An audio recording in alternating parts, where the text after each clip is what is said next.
Hi students, today we are going to learn application of simultaneous equation. The simultaneous equation are used to solve the word problem. For solving the word problem, first read the given word problem carefully and try to understand it. दिलेला word problem पहिल्यांदा काळजीपूर्वक वाचायचा आहे आणि समजून घ्यायचा आहे. त्यानंतर second step use proper variable for given quantities. For example x y a b. X y a b अशा प्रकारच्या व्हेरिएबलचा यूज करायचा आपल्याला. त्यानंतर third step for mathematical statement or simultaneous equation. दिलेल्या व्हेरिएबलचा वापर करून आपल्याला मॅथमॅटिकल स्टेटमेंट म्हणजेच एक सायमल्टेनियस इक्वेशन तयार करायचे. त्यानंतर सॉल्व द इक्वेशन. ते तयार केलेले सायमल्टेनियस इक्वेशन सॉल्व करायचे. त्यानंतर फाइंड द सोल्युशन. सायमल्टेनियस इक्वेशनवरून जे व्हेरिएबल आपण यूज केले त्याच्या व्हॅल्यूज फाइंड आउट करायच्या, म्हणजेच त्या इक्वेशनचं सोल्युशन फाइंड आउट करायचं. त्यानंतर पुढची स्टेप व्हेरीफाय युअर आन्सर. आलेल्या व्हेरिएबलच्या किमती आपल्या तयार केलेल्या एखाद्या इक्वेशनमध्ये सबस्टिट्यूट करून आपला आन्सर बरोबर आहे किंवा नाही हे एकदा व्हेरीफाय करून घ्यायचं. आणि शेवटची स्टेप राईट द आन्सर. आणि शेवटी फुल सेंटेन्समध्ये आन्सर लिहायला विसरायचं नाही. मग आपल्या टेक्स्टबुकमध्ये वेगवेगळ्या प्रकारचे वर्ड प्रॉब्लेम तुम्हाला प्रॅक्टिस सेट 1.5 मध्ये दिलेले रिगार्डिंग एज अँड नंबर्स म्हणजे वय किंवा संख्यांवर आधारित काही प्रॉब्लेम्स आहेत. त्याचबरोबर based on fractions, money transaction, geometrical properties, speed, distance, time यावर आधारित वेगवेगळे एक्झाम्पल्स आपल्याला प्रॅक्टिस सेट 1.5 मधून शिकायचे.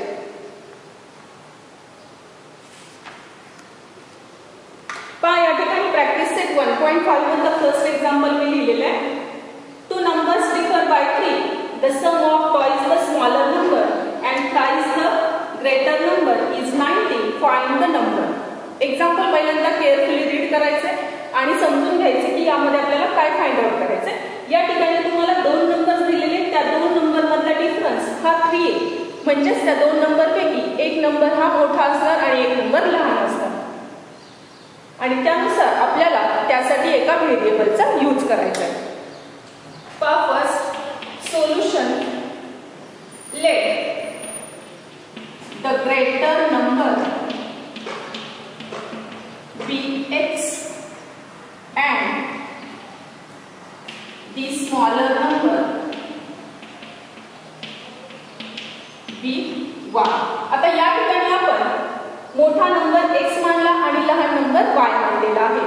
आता एक्झाम्पल मध्ये फर्स्ट ची कंडिशन आहे टू नंबर्स डिफर बाय 3 म्हणजे त्या दोन नंबर मधला डिफरन्स 3 आहे.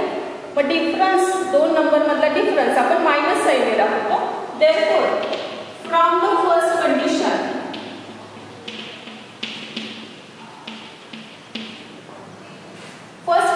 वरून आपल्याला इक्वेशन तयार करायचे. दोन नंबर मधला डिफरन्स 3 आहे म्हणजेच फर्स्ट इक्वेशन आपलं तयार होईल x - y = 3. Equation number 1. Next the sum of twice the smaller number and thrice the greater number is 90. पुढची कंडिशन आपल्याला दिलेली आहे की लहान नंबरची दुप्पट. टॉईज द स्मॉलर नंबर म्हणजे लहान संख्येची दुप्पट आणि प्राइस द ग्रेटर नंबर म्हणजेच मोठ्या संख्येची तिप्पट. यांचे सम तुम्हाला दिलेला आहे 90. त्यासाठी आपण प्राइस द ग्रेटर नंबर म्हणजे मोठ्या संख्येची तिप्पट काय येईल आपली. ग्रेटर नंबर आहे x. Price the greater number is 3x and twice the smaller number is equal to 2x. Therefore, from the second condition, we get the equation that is 3x plus 2. Twice the smaller number is 2y. 3x plus 2y is equal to 90. Equation number 2. आता equation number 1 आणि equation number 2 आपल्याला solve करायचे. Solve करण्यासाठी आपण equation number 1 मध्ये y चे coefficient equal करून घेणार.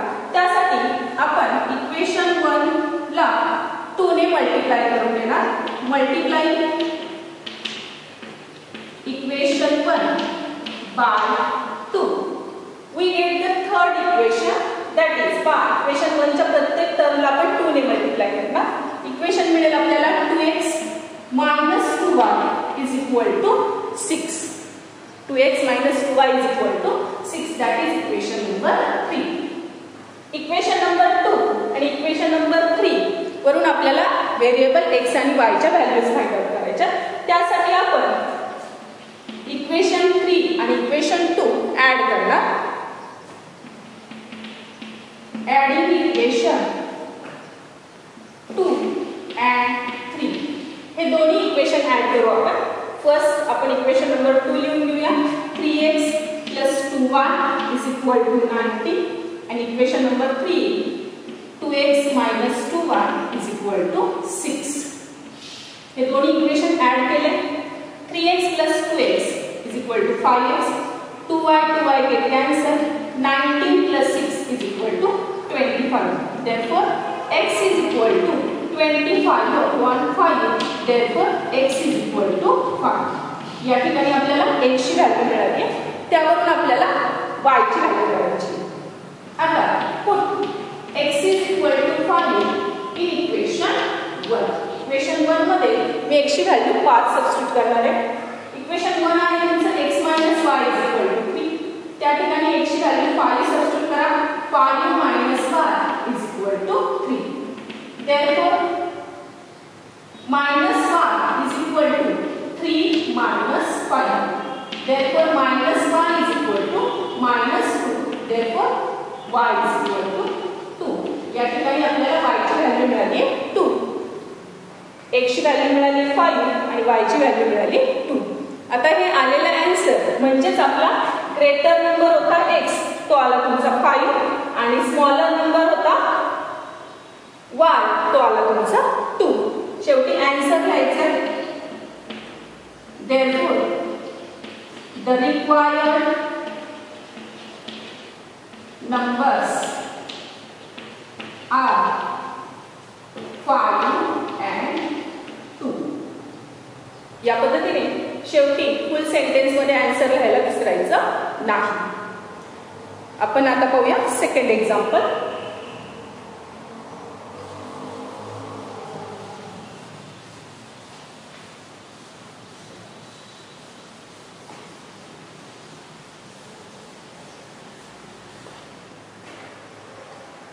सेकंड एक्झाम्पल मध्ये तुम्हाला एक ऍक्टिव्हिटी बेस्ड क्वेश्चन दिलेला आहे.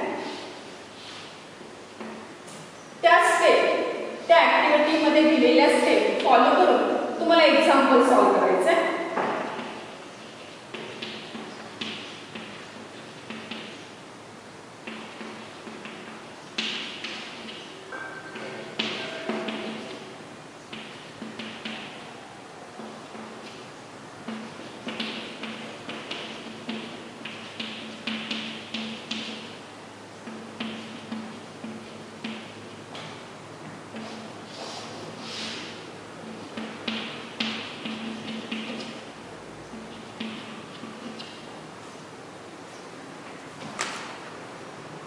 या ठिकाणी एक फ्लो चार्ट दिलेला आहे. First I am a rectangle. Rectangle संबंधित माहिती दिली आहे. रेक्टँगलच्या 4 साइडच्या लेंथ तुम्हाला इथे x आणि y च्या फॉर्म मध्ये दिलेल्या आहे. त्यानंतर first step find the values of x and y. या दिलेल्या माहितीवरून तुम्हाला x आणि y ची व्हॅल्यू फाइंड आउट करायची. x आणि y ची व्हॅल्यू फाइंड आउट केल्यानंतर शेवटची स्टेप आहे find my area and perimeter. Find my area and perimeter. That is आपल्याला त्या रेक्टँगलचा एरिया आणि पेरिमीटर फाइंड आउट करायचं आहे. आता ह्या दिलेल्या इन्फॉर्मेशन वरून फर्स्ट आपल्याला सायमल्टेनियस इक्वेशन फॉर्म करायचे. आता या ठिकाणी हा जो रेक्टँगल दिसतोय, या रेक्टँगलची एक प्रॉपर्टी तुम्हाला माहिती आहे, opposite sides of rectangle are congruent. Solution opposite sides of rectangle are congruent म्हणजे रेक्टँगलच्या समोरासमोरील बाजू ह्या एकरूप असतात. मग या ठिकाणी पहा फर्स्ट ही बाजू आणि ही बाजू कॉन्ग्रुएंट असणार आहे. तर ह्या बाजूची जी लेंथ दिलेली आहे 2x + y + 8 = 4x - 1. मग आता यावरून आपल्याला सायमल्टेनियस इक्वेशन तयार करायचं आहे. पहा सगळे x आणि y चे व्हेरिएबल आपण LHS ला घेणार आहे आणि कॉन्स्टंट नंबर RHS ला ठेवणार आहे. therefore 2x + y 4x LHS ला आल्यानंतर -4x -y LHS ला आल्यानंतर +y होईल = कॉन्स्टंट नंबर प्लस येते तो RHS ला गेल्यानंतर -8 होईल. या ठिकाणी x चे जे टर्म आहे त्यांची ऍडिशन सबट्रॅक्शन काय असेल ते करून घ्यायचे. y ची टर्मची ऍडिशन सबट्रॅक्शन करून घ्यायची. 2x - 4x we get -2x + y + y we get 2y = -8. Here we get the equation that is -2x + 2y = -8. आता या इक्वेशनला आपण सिम्प्लिफाय करूया. त्यासाठी डिवाइडिंग बोथ साइड बाय 2. इक्वेशनच्या दोन्ही बाजूला 2 ने डिवाइड करून घ्यायचं आहे. या प्रत्येक टर्मला आपल्याला 2 ने डिवाइड करायचं आहे. 2 ने डिवाइड केल्यानंतर आपल्याला इक्वेशन मिळेल -x + y = -4. हे मिळालं आपल्याला इक्वेशन नंबर 1. -x + y = -4. त्यानंतर या रेक्टँगलचे या दोन बाजू सुद्धा कॉन्ग्रुएंट असतील. therefore also x + 4 = 2y. यावरून सायमल्टेनियस इक्वेशन तयार करायचं आहे. x - 2y = -4. That is equation number 2. आता इक्वेशन 1 आणि इक्वेशन 2 आपल्याला सॉल्व करायचं आहे.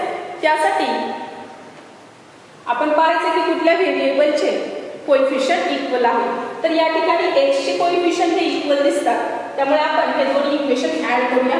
Adding equation 1 and 2. दोन्ही इक्वेशन ऍड केले. फर्स्ट इक्वेशन मी लिहिते -x + y = -4. हे इक्वेशन नंबर 1. त्यामध्ये ऍड करायचे second equation x - 2y = -2. -x + x get cancelled. y - 2y = -y -4 that is -8. therefore -y = -8. therefore y = 8. या ठिकाणी आपल्याला y ची व्हॅल्यू मिळाली 8. त्यावरून आपल्याला x ची व्हॅल्यू काढायची. put y = 8 in equation 1. Equation 1 मध्ये मी y ची व्हॅल्यू 8 सबस्टिट्यूट करते. इक्वेशन 1 आहे तुमचं -x + y = -4. या ठिकाणी आपण y ची व्हॅल्यू 8 टाकूया. -x + 8 = -4 -x = -4 -8 -x = -12. therefore x = 12. x ची व्हॅल्यू मिळाली आपल्याला इथं 12 आणि y ची व्हॅल्यू मिळाली होती आपल्याला 8. आता आपण फर्स्ट या ठिकाणी जो आपल्याला क्वेश्चन होता find the values of x and y, दोन्हीच्या व्हॅल्यू आपण फाइंड आउट केली. त्याच्या पुढचा क्वेश्चन काय find my area and perimeter. म्हणजेच आपल्याला रेक्टँगलचा एरिया आणि पेरिमीटर फाइंड आउट करायचं आहे. मग एरिया आणि पेरिमीटर फाइंड आउट करण्यासाठी आपल्याला रेक्टँगलची लेंथ आणि ब्रेड्थ माहिती पाहिजे. मग लेंथ ज्या दिलेल्या आहेत त्यापैकी कुठल्याही एका साइडच्या एक्सप्रेशन मध्ये आपल्याला x आणि y च्या व्हॅल्यू सबस्टिट्यूट करून लेंथ आणि ब्रेड्थ फाइंड आउट करायची आहे. therefore length of rectangle is equal to कुठल्याही एका याच्यामध्ये एक व्हॅल्यू टाका. लेंथ इज इक्वल टू मी घेतली व्हॅल्यू 4x - 5. या ठिकाणी x ची व्हॅल्यू 12 आणि y ची व्हॅल्यू 8 सबस्टिट्यूट करा. 4 × 12 - 5 4 × 12 - 8 4 × 12 48 - 8 48 - 8 इथे 40 युनिट्स. रेक्टँगलची लेंथ आली 40 युनिट्स. त्यानंतर ब्रेड्थ फाइंड आउट करूया आपण.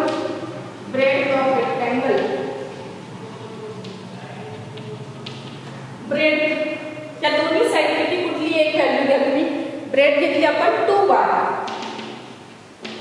2 × 8 = 16 units.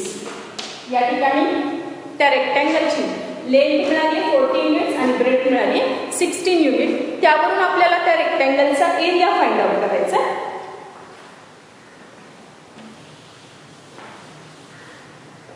Area of rectangle formula तुम्हाला माहिती आहे. Area of rectangle is equal to length into breadth, that is L into B. मग लेंथ आली आपली 40 आणि ब्रेड आहे 16. 40 × 16 is equal to 640 square units. आपल्याला या ठिकाणी ही लेंथ आणि ब्रेड सेंटीमीटर, मीटर यापैकी युनिट दिलेले नाही स्पेसिफिक, त्यासाठी आपण स्क्वेअर युनिट हे युनिट त्या ठिकाणी वापरतो. त्यानंतर perimeter of rectangle. Perimeter of rectangle find out करण्यासाठी फॉर्म्युला आहे 2 × bracket length plus bread, that is 2 × bracket L plus E. 2 × L ची व्हॅल्यू आली तुमची 40 प्लस B ची व्हॅल्यू आहे 16. 2 × 40 plus 16 that is 56. Here 2 × 56 that is 112 units. 112 units. या पद्धतीने आपण रेक्टँगलच्या दिलेल्या इन्फॉर्मेशन वरून पहिल्यांदा x आणि y च्या व्हॅल्यू फाइंड आउट करून घेतल्या, त्यानंतर लेंथ फाइंड आउट करून घेतली, ब्रेड फाइंड आउट करून घेतली आणि त्यावरून त्या रेक्टँगलचा एरिया आणि पेरिमीटर फाइंड आउट करून घेतला. हे झाल्यानंतर शेवटी आन्सर लिहायला विसरायचं नाही. आन्सर फर्स्ट क्वेश्चनचा आन्सर आपल्याला x आणि y च्या व्हॅल्यू फाइंड आउट करायच्या होत्या. x is equal to 12 and y is equal to 8. त्यानंतर सेकंड क्वेश्चनचा answer area of rectangle is equal to 640 square unit आलेला आपला आणि perimeter of rectangle is equal to आला आपला answer 112 units.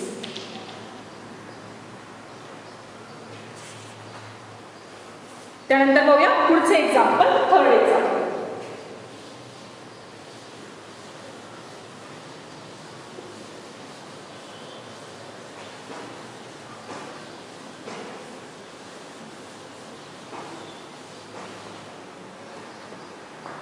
For third example, the sum of father's age and twice the age of his son is 70. If we double the age of the father and add it to the age of his son is 95. His son, the sum is 95. Find their present age.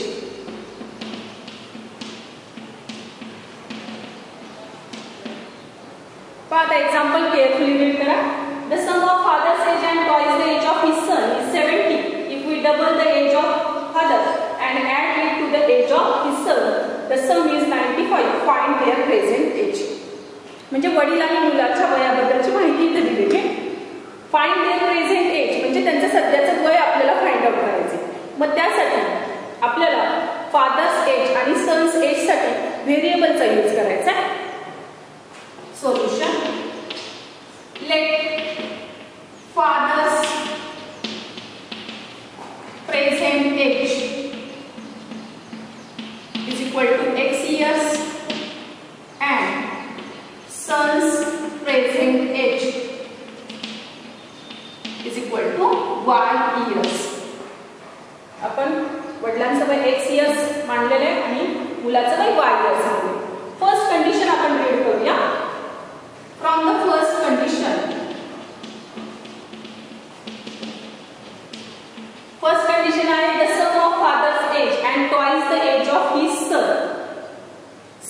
Fathers age आहे आपला x plus twice the age of his son म्हणजे मुलाच्या वयाची दुप्पट. Son's age आपण म्हणले Y, त्याची दुप्पट केल्यानंतर मिळेल आपल्याला 2y. त्यांची बेरीज दिलेली तुम्हाला सम दिलेला आहे तो आहे 70. हे झालं तुमचं equation number 1. That is x plus 2y is equal to 70.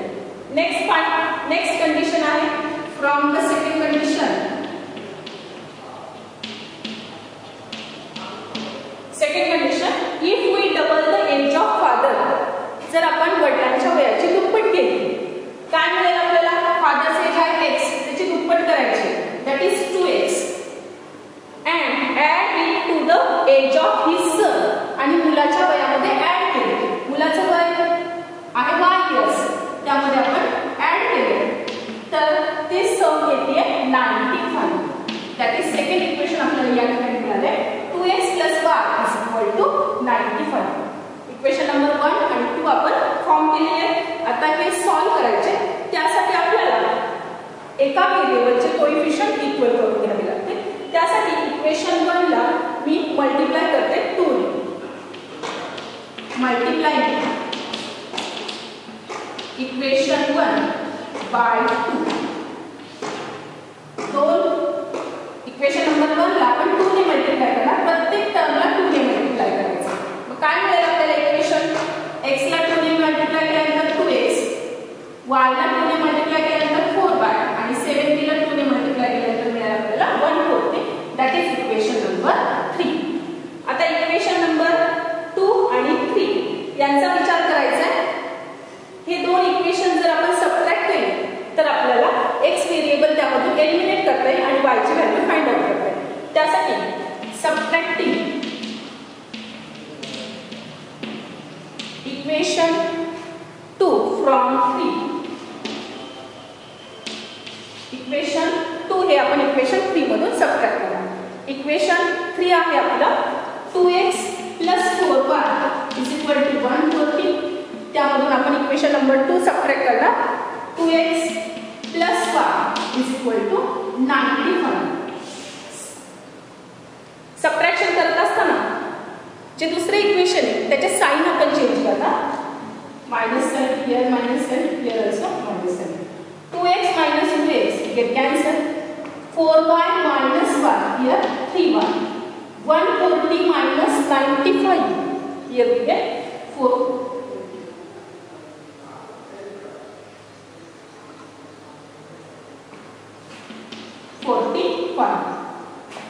Therefore 3y is equal to 45 मिळाला आपल्याला. y is equal to 45 upon 3.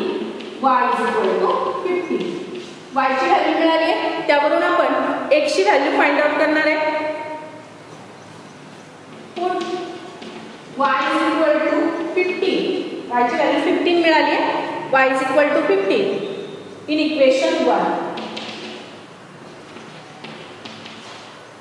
Equation 1 आहे आपलं x plus 2y is equal to 70. या इक्वेशन मध्ये y ची व्हॅल्यू 15 सबस्टिट्यूट करा. 2 into 15 is equal to 70. x plus 15 into 2 that is 30 is equal to 70. Therefore x is equal to 70 minus 30. Therefore x is equal to 40. या ठिकाणी आपण दोन्ही व्हेरिएबलच्या value find out केल्या. x is equal to 40 आणि y is equal to 15. आता आपण x म्हणजे काय मानलं होतं? फादर्स प्रेझेंट एज x होतं आणि सन्स प्रेझेंट एज होतं y. आपण आन्सर लिहून घ्या खाली. Therefore fathers present age is equal to 40 years and sons present age is equal to 15 years. या पद्धतीने आपण प्रॅक्टिस सेट 1.5 मध्ये काही वर्ड प्रॉब्लेम या ठिकाणी सॉल्व्ह केले. कुठलाही वर्ड प्रॉब्लेम सॉल्व्ह करत असताना पहिल्यांदा तो केअरफुली वाचून इक्वेशन तयार करून व्यवस्थित सोडवण्याचा प्रयत्न करायचा आहे आणि शेवटी आन्सर लिहायला विसरायचं नाही. थँक्यू.